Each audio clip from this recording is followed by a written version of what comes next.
Hello guys! Ngayon ay panoorin natin paano sila maglagay ng semento sa mga plinth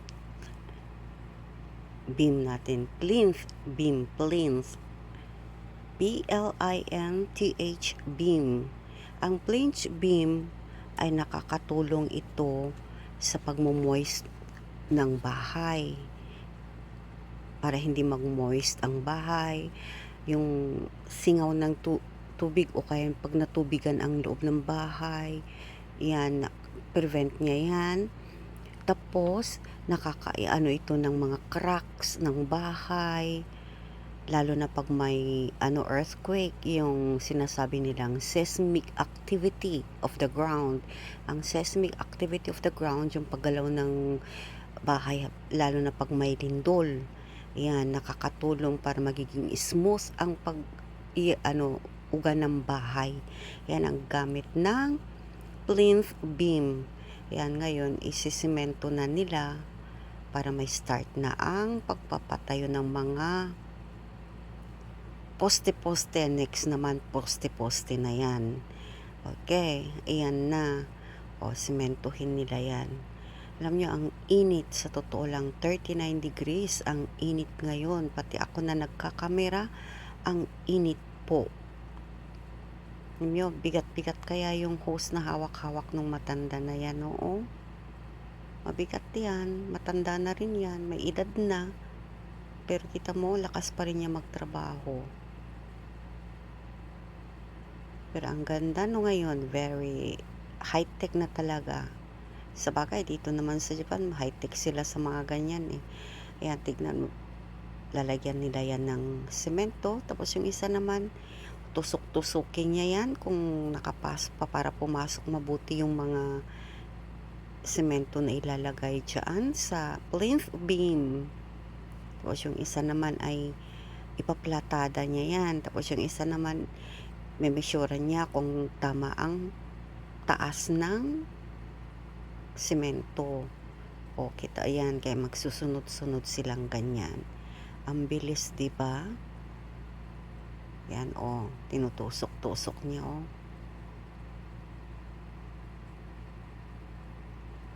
Yan ang paggawa ng plinth beam. Malaki ang tulong ng plinth beam. Yan, o, tusok-tusokin niya. Titignan niya kung nakapasok talaga lahat. Kanyang-kanya ang trabaho. O, diba?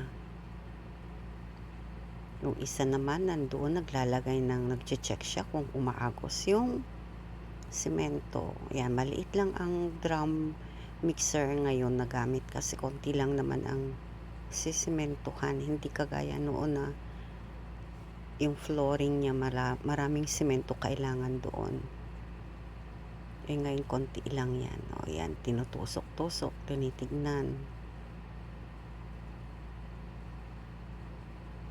Yan, ulit shout out sa inyong lahat dyan na nandyan na nanonood. Thank you very much for watching my video. Yan. Konti na lang, ma'am. Yung isa naman doon, plinaplata-plata niya, o. Yan. O, parang plinaplansya niya para maganda ang pagka-semento.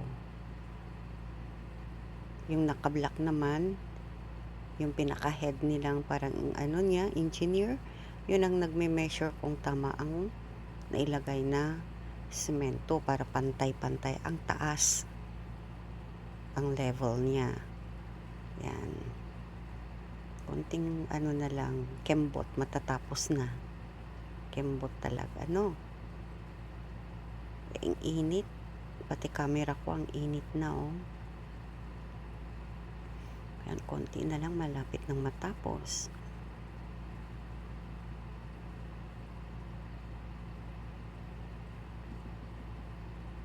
Sino kaya ang titira itong bahay na to?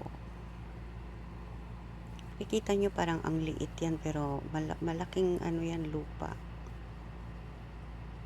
Dito sa kinalalagyan ng Ito, yung mixer na ito, mayroon pang space dyan. Yan ang susunod nilang gagawin. Plumping yan, yung plumping. Ilalagay nila yung mga ano dyan. Next naman, i-ano natin kung anong gagawin nila dyan.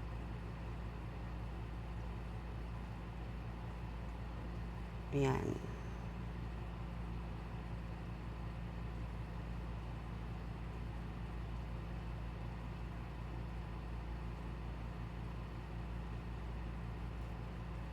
O, diba, mini-measure nila kung tama lang yung ano. Tapos may inilalagay na mark. Ayan.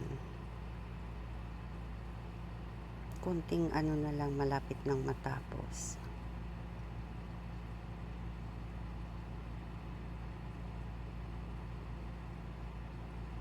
Ulitin ko ulit, ito ay ang flange beam ay nakakatulong para hindi mag-moist ang loob ng bahay. Tapos pag may pumasok na tubig, hindi pasukin ang bahay. Tapos yung magkakrak, yung mga pagkakrak, potential structure issues, yan, i-protects niya. Tapos yung seismic activity ng earthquake, diba, para soft lang, hindi magyuga-yuga, mag-soft. Yan. Yan ang gamit ng plinth beam.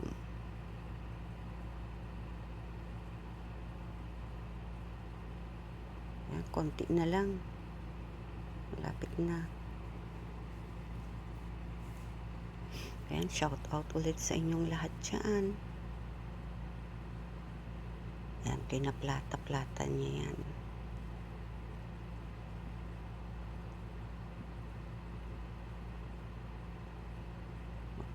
Konti na lang.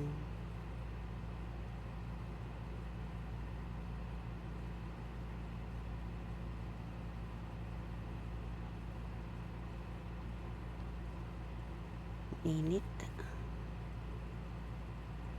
Nainitan na ako.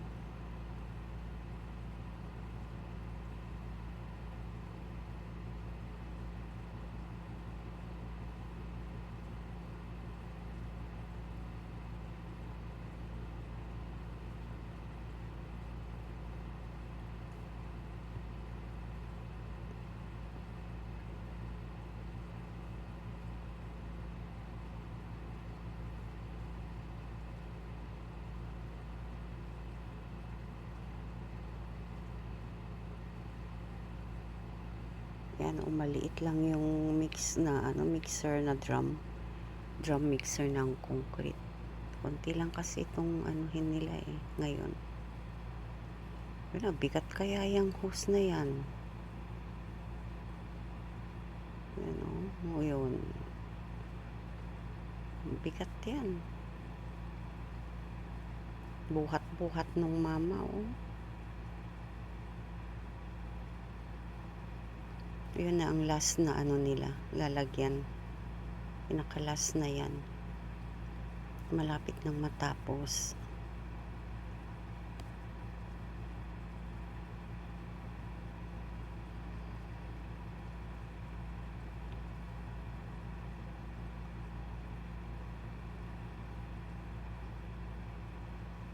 Konti na lang. O, kita mo? Tumunog na yung wala nang laman doon sa loob ng drum, palabas na lahat.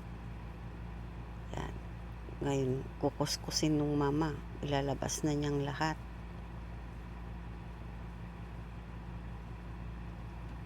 Hirap din ang trabaho nila, no? Init-init sa labas. Yan, lalabas na niya lahat yung natitirang simento.